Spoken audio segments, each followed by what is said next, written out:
Assalamualaikum warahmatullahi wabarakatuh. Bapak Ibu sekalian, kali ini kita akan mencoba menyajikan suatu evaluasi pembelajaran, baik untuk evaluasi pembelajaran harian ataupun dalam format ujian tengah semester maupun ujian akhir semester. Langkah awal tentu saja Bapak Ibu silahkan mengakses Unidapul, kemudian login dengan user masing-masing, sehingga muncul tampilan seperti ini. Selanjutnya Bapak Ibu silahkan langsung membuka atau mengakses mata kuliah mana yang akan kita buatkan atau kita sajikan evaluasinya. Misalnya saya coba mengambil salah satu mata kuliah di sini. Oke, setelah itu langkah awal Bapak Ibu silahkan mengaktifasi mode ubah. Di bagian ini kita klik lalu aktifasi atau hidupkan mode ubah agar Bapak Ibu bisa memberikan editing pada kelas Bapak Ibu semua. Oke, selanjutnya silahkan langsung mengakses section mana yang akan kita sajikan evaluasinya. Di sini saya sudah membuat suatu section khusus untuk ujian tengah semester. Di bagian bawah, oke, sudah saya siapkan suatu section untuk ujian tengah semester. Bisa Bapak Ibu hide dulu sebelum dilaksanakan ujiannya. Oke, di sini kita bisa menambahkan suatu aktivitas. Klik tambahkan aktivitas. Kemudian kita coba kali ini membuat dengan tampilan bentuknya kuis ya. Kita ambil kuis, kita klik lalu klik tambah. Oke, maka akan muncul penjelasan awal untuk kuisnya. Silakan Bapak Ibu isikan, ini identitas umum untuk kuis yang akan kita berikan kepada mahasiswa. Misalnya saya tuliskan di sini UTS Sains Terapan karena ini adalah mata kuliah Sains Terapan. Tanda bintang di sini menunjukkan bahwa ini wajib diisi. Jadi setiap yang bertanda bintang wajib kita isikan. Nah, berarti untuk poin deskripsi poin kedua karena tidak ada tanda bintangnya artinya ini opsional, boleh diisi, boleh dikosongkan seperti itu Bapak Ibu. Namun jika diisi mohon diklik tampilkan di bagian ini. Jika tidak maka boleh dikosongkan. Lalu Bapak Ibu bisa memberikan editing pada timing. Silahkan disetting kapan akan diberikan kepada mahasiswa. Kita aktifkan dahulu. Lalu kita bisa edit tanggalnya. Kapan diberikan, misalnya tanggal 8. Kemudian waktunya, misalnya kita mulai dari jam 9. Berakhir mungkin dalam 2 jam. Silahkan diaktifasi, silahkan diedit di bagian ini. Di hari yang sama, kemudian tanggal jamnya jadi jam 11 maksimal. Jadi ada 2 jam untuk mengerjakan evaluasi ini. Lalu Bapak Ibu bisa simpan dan tampilkan. Oke, kita mulai edit quiz di bagian ini. Kita coba edit quiz, klik di edit quiz. Maka akan tampil tayangan seperti ini. Langkah awal kita tentukan dulu skor tertinggi untuk kuis yang akan kita berikan Bapak Ibu. Jadi misalnya poinnya maksimal 10 atau biasanya 100. Kalau 100 maka saya tuliskan di sini 100. 100 untuk skor tertinggi. Kemudian kita bisa klik juga di bagian ini, kocok pertanyaan, artinya soalnya akan hadir dalam bentuk random. Siswa yang satu dengan siswa yang lain, mahasiswa satu dengan mahasiswa yang lain, akan mengakses dengan urutan soal yang berbeda-beda jika kita mengklik bagian ini. Oke, bagian ini saya rasa cukup bagus untuk kita terapkan agar mahasiswa kita tidak cenderung menghafal dengan soal-soal yang sudah kita berikan gitu ya. Silakan diklik. Kemudian kita bisa menambahkan soal. Saya coba di sini menggunakan a new question.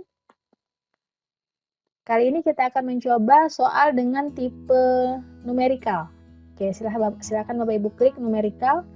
Tipe ini digunakan untuk memberikan soal yang bentuknya uraian, namun mengandung perhitungan di dalamnya. Jadi misalnya untuk soal-soal statistik, matematika, atau lain sebagainya yang ada perhitungan di dalamnya, tapi bentuknya adalah esai atau uraian seperti itu. Kita klik numerik lalu tambah. Oke, akan muncul tayangan atau tampilan seperti ini. Kita bisa isi satu persatu. Kita mulai dari nama soal. Ini silahkan bebas formatnya mau seperti apa, namun saran saya silahkan tuliskan nama yang memberikan ciri khas untuk satu soal tertentu. Sehingga nanti ketika soal ini masuk ke bank soal Bapak Ibu semua, dapat dengan mudah diidentifikasi jenis soalnya seperti apa atau namanya tadi apa begitu. Misalnya saya tuliskan di sini untuk menghitung mol suatu zat. Untuk teks soal Bapak Ibu bisa langsung ketik di sini ataupun bisa mengcopy dari teks soal yang sudah Bapak Ibu siapkan di aplikasi yang lain. Misalnya di sini saya sudah menyiapkan soal di aplikasi lain. Tinggal saya ambil.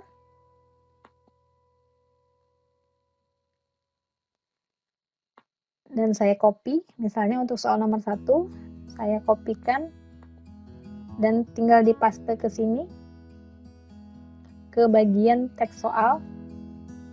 Oke, maka akan muncul. Jadi tidak perlu mengetik ulang semua yang sudah Bapak Ibu tuliskan di file lain. Seperti ini. Tinggal kita cek bagian mana yang mungkin hilang. Di sini untuk subscribe sudah tersetting sebagaimana di aplikasi yang lain tadi. Untuk tanda panahnya, kalau tadi di bagian ini ada tanda panah, ternyata di bagian soal ini hilang. Maka perlu kita tambahkan. Bapak Ibu bisa menambahkan simbol, silahkan klik di bagian ini, di bagian paling kiri, ada more button, silahkan diklik, lalu akan muncul pilihan yang banyak sekali. Di sini kita bisa menambahkan simbol-simbol atau karakter tertentu, ini untuk equation atau persamaan matematis, di sini untuk karakter atau simbol-simbol, kita bisa ambil di sini juga untuk table dan lain sebagainya. Silahkan Bapak Ibu klik di bagian ini untuk mengakses karakter. Kita memerlukan tanda panah tadi, maka kita ambil misalnya tanda panah ini. Oke, jadi soalnya seperti ini, tidak perlu diberi nomor Bapak Ibu karena nanti kita akan menghadirkannya random ke mahasiswa kita. Oke, setelah itu silahkan diisi. Ini adalah skor jika dijawab dengan benar. Kalau tadi poinnya maksimal adalah 100, maka mungkin kalau saya menginginkan ada 10 soal di kuis ini, artinya satu soal ini poinnya misalnya 10. Selanjutnya Bapak Ibu silahkan dituliskan umpan baliknya, ini adalah opsional, boleh dituliskan, boleh dikosongkan. Kemudian untuk jawaban, silahkan dituliskan. Jadi untuk soal ini misalnya dari soal berikut, misalnya jawabannya adalah 0,65. Untuk tanda koma Bapak Ibu silahkan gunakan tanda titik. Jadi bukan tanda koma seperti ini ya, tapi menggunakan tanda titik. Karena sistem ini mendetek titik sebagai koma begitu. Jadi 0,65, kemudian errornya bisa kita tuliskan, misalnya errornya adalah 0,01. Artinya mahasiswa kita bisa memberikan jawaban dengan rentang nilai dari 0,64 sampai 0,66 karena errornya bisa 0,01. Kemudian kita berikan skornya, jika ini jawaban yang benar maka 100, seperti itu. Selanjutnya untuk umpan balik boleh diisi, boleh dikosongkan. Untuk answer to di sini boleh Bapak Ibu isikan jika ada jawaban yang lain selain 0,65. Jika tidak ada maka cukup diisi salah satu saja. Selanjutnya Bapak Ibu silahkan di bagian bawah kita akses ada unit handling dan unit di sini. Pertama kita setting dulu di bagian unit handling. Bapak Ibu bisa menyertakan peraturan di sini kepada mahasiswa bahwa jawaban yang diberikan harus disertakan dengan satuan atau unit dari perhitungannya. Misalnya kalau untuk soal saya yang saya berikan di sini tadi, pertanyaannya adalah berapa mol gas yang dihasilkan, maka satuannya yang diinginkan tentu saja adalah mol. Maka siswa atau mahasiswa kita harapkan menjawabnya wajib menggunakan satuannya. Di sini kita setting di bagian ini unit handlingnya, kita bisa buat menjadi opsi yang ketiga, yaitu the unit must be given and will be graded. Artinya apa? Artinya bahwa ketika mahasiswa tidak menyertakan satuan, kita bisa mengurangi skor atau poin yang diperoleh dari soal ini, walaupun jawabannya benar gitu. Tetapi tidak ada satuan, nanti skornya bisa kita kurangi. Di sini ada bagian penalti, kita bisa mengurangi berapa angka yang akan kita kurangi jika siswa atau mahasiswa tidak menyertakan unit atau satuan dari jawaban yang dia berikan. Bentuknya di sini adalah persentase, artinya kalau kita menuliskan 0,1 berarti 10% dari skor total. Kalau tadi skor totalnya adalah 10, maka 0,1-nya adalah 1. Artinya kalau dia tidak menyertakan satuannya, maka akan dikurangin 10% dari skor totalnya. Kemudian di bagian ini ada text input element, kita bisa tuliskan bentuknya berupa mahasiswa menulis sendiri, input sendiri, atau bentuknya multiple choices ataupun drop down menu. Di bagian ini saya menginginkan mungkin dia menulis sendiri satuannya yaitu mol. Kemudian di bagian ini kita juga bisa men-setting, atau di units go ini kita bisa men-setting satuannya terletak di sebelah mana angka, sebelah kiri atau sebelah kanan. Kalau dalam soal ini berarti nanti satuannya ada di sebelah kanan, tapi untuk Bapak Ibu yang menyiapkan soal mungkin bentuknya adalah satuan mata uang, maka silahkan pilih setting atau pengaturan untuk unitnya yang berada di sebelah kiri angka. Oke, di bagian ini saya pilih untuk bagian kanan. Kemudian di bagian unit, Bapak Ibu silahkan isikan unit apa yang diinginkan untuk jawabannya. Karena tadi soal saya bentuknya adalah mol, maka silahkan tuliskan mol di sini seperti itu. Jika sudah, maka bagian bawah bisa kita abaikan, kita bisa langsung simpan perubahan dan lanjutkan penyuntingan. Oke, kita simpan perubahan dan kita akan lihat tampilannya menjadi seperti apa. Bisa Bapak Ibu pratinjau di bagian bawah. Oke, ada pratinjau atau pratampil di sini, silahkan diklik. Kita akan melihat tampilan yang akan dilihat oleh mahasiswa kita. Oke, di sini ada pratinjau.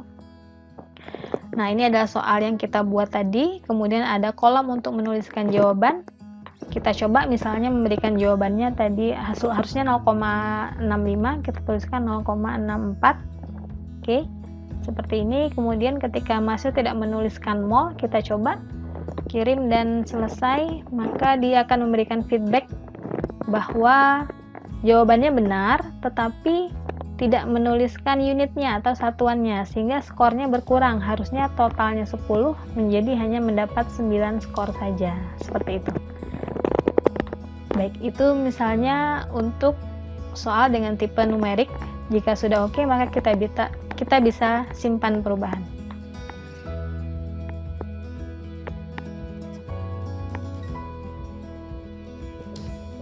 Bapak Ibu, di sini kita telah memiliki satu soal dengan tipe numerik. Kita akan mencoba membuat dengan tipe soal yang lain. Kita tinggal klik add di bagian ini, kemudian pilih a new question. Kita bisa ambil, sekarang saya akan coba misalnya menggunakan calculated. Silahkan diklik calculated, kemudian klik tambah di bagian bawah. Oke, jadi tipe calculated dengan numerik mirip tapi berbeda Bapak Ibu. Jadi sama-sama bisa digunakan untuk soal uraian yang ada perhitungan di dalamnya, tetapi penggunaannya akan berbeda. Kalau di numerik, kita bisa menggunakannya untuk soal yang angka-angkanya sudah pasti. Tetapi untuk di calculated, kita menggunakan soal yang memiliki pola yang sama, misalnya suatu perhitungan dengan rumus tertentu, maka kita tinggal masukkan rumusnya nanti, sementara angka untuk perhitungannya tidak perlu kita tuliskan karena akan dirandom secara otomatis oleh sistemnya. Kita tinggal mengatur berapa rank angka yang akan muncul pada pola rumus yang akan kita gunakan. Kita akan coba di sini misalnya sama seperti tadi, kita tulis dulu nama soalnya di sini. Misalnya saya buat di sini untuk menghitung molaritas. Oke, kemudian teks soalnya sama seperti tadi, Bapak Ibu bisa menuliskan langsung di sini atau mengcopy dari file lain. Saya akan coba di sini dengan mengetiknya, misalnya kita tuliskan soalnya berapakah molaritas larutan yang dibuat dari 5 mol zat X yang dilarutkan pada 2 liter air, pada 2 liter pelarut misalnya. Pelarut jika volume awal diabaikan, volume awal diabaikan. Oke, di sini kita punya angka 5 mol dan angka 2 liter untuk perhitungan yang akan kita buat dalam soal ini. Tapi untuk tipe calculated kita tidak perlu menuliskan angkanya secara tepat seperti ini. Kita ganti menjadi satu variabel yang nanti akan dirandom oleh sistem berapa angka yang akan muncul. Jadi angka 5-nya kita hapus saja seperti ini. Kemudian kita ganti dengan variabel soal. Jadi tinggal kita buat menggunakan kurung kerawal seperti ini. Misalnya untuk mol saya buat simbolnya N, kita tutup kurung seperti ini. Untuk variabel yang satunya sama, kita hapus angkanya. Kemudian kita sajikan menjadi variabel dalam kurung kerawal seperti ini. Saya beri simbol V. Simbolnya terserah Bapak Ibu, yang penting penulisannya konsisten seperti itu. Baik, berikutnya kita bisa melanjutkan. Jika soal telah kita tuliskan, kita bisa bergeser ke bagian bawah. Kita bisa buat skor sama seperti sebelumnya. Berapa skor untuk soal ini? Misalnya saya tuliskan di sini 10 untuk skor soal ini. Kemudian di bagian bawah ada umpan balik, bisa kita lewati atau bisa kita tuliskan. Silahkan Bapak Ibu. Kemudian, nah ini yang berbeda dengan bagian sebelumnya. Jadi ketika di numerik nanti jawabannya adalah pasti, sementara di calculated di sini kita tidak menuliskan angka pastinya. Kita cukup menuliskan hubungan antara variabel yang tadi kita sebutkan di soal, kemudian kita tuliskan hubungannya di sini sebagai suatu rumus atau formula. Kalau di atas tadi kita punya dua variabel, yaitu variabel N dan variabel V di sini, maka kita tinggal menuliskan hubungan antara keduanya di bagian formula. Nah, kita ketahui bahwa molaritas itu adalah hubungan dari mol dibagi dengan volumenya. Kita klik V seperti ini, oke. Jika sudah, jangan lupa nilainya kita tuliskan 100 jika benar. Oke. Lalu di bagian bawah ada toleransi. Bapak Ibu silakan diisi berapa toleransi errornya yang mungkin kita berikan kepada mahasiswa. Di sini ada tulisan angkanya dan sebelah kanan ada tipenya. Ada 3 tipe di sini, ada relatif, ada nominal, dan ada geometrik. Kalau kita gunakan relatif, yaitu angkanya adalah persentase. Jadi kalau 0,01 artinya adalah 1% kesalahan. Kita bisa memberikan 1% rank angka dari angka yang seharusnya jawaban yang dihasilkan dari perhitungan rumus ini. Kalau kita ganti menjadi nominal, maka itu adalah angka yang tepat untuk selisih. Berapa angka yang tepat untuk selisih angka dari perhitungan rumus ini, seperti itu. Di sini saya lebih senang menggunakan tipe yang relatif, karena lebih mudah bagi kita menentukan berapa persen errornya kepada mahasiswa. Misalnya saya tetapkan persen errornya adalah 0,05, seperti itu. Oke, kemudian jika sudah, Bapak Ibu bisa pindah ke bagian bawah. Di sini ada unit handling dan ada unit, persis seperti bagian numerik tadi. Bapak Ibu bisa menentukan apakah menggunakan ketentuan unit atau satuan yang harus disebutkan mahasiswa ataupun tidak. Persis seperti bagian numerik sebelumnya. Jika sudah diatur, maka Bapak Ibu bisa mengklik bagian simpan perubahan di bagian bawah. Kita klik.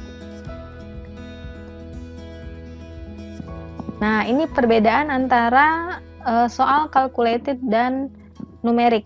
Di calculated kita punya wildcard. Jadi yang variabel yang sudah kita sebutkan tadi ada 2 variabel, ada variabel N dan variabel V. Kita bisa tetapkan di sini berapa rank angka yang mungkin muncul untuk kedua variabel tersebut. Jadi walaupun kita tidak menyebutkan angka pastinya di soal, nanti soal akan merandom sesuai dengan rank angka yang kita tuliskan. Oke, kita coba buat. Di sini bisa diklik next page. Lalu kita tentukan berapa range angkanya. Misalnya untuk variabel N, saya buat misalnya angkanya adalah range-nya 3 di sini.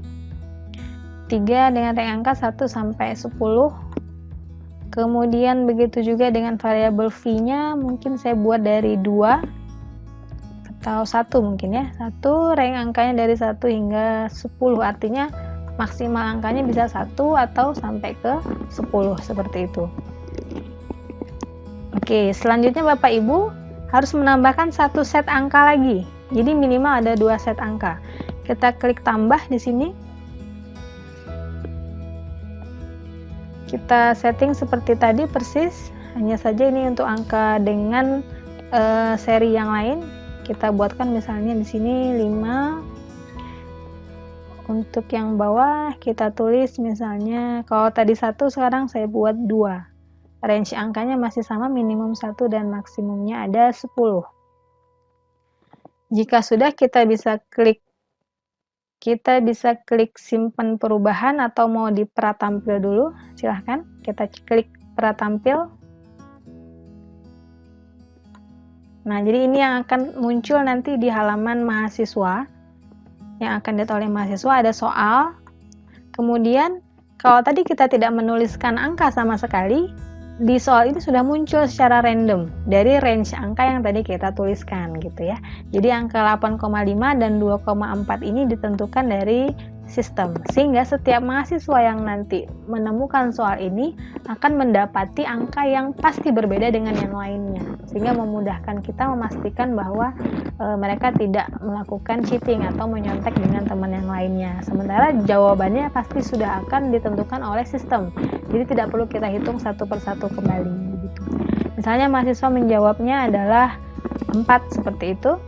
Kemudian ketika mahasiswa menyelesaikan jawabannya akan ada respon apakah jawabannya benar ataukah keliru, seperti itu. Baik, ini sangat mudah Bapak Ibu, silahkan kita coba di laman kita masing-masing. Jika sudah, tinggal kita klik simpan perubahan. Dan alhamdulillah Bapak Ibu telah memiliki 2 soal dengan tipe berbeda. Yang pertama adalah numerik, yang kedua adalah calculated. Demikian sedikit penjelasan dari saya. Terima kasih. Assalamualaikum warahmatullahi wabarakatuh.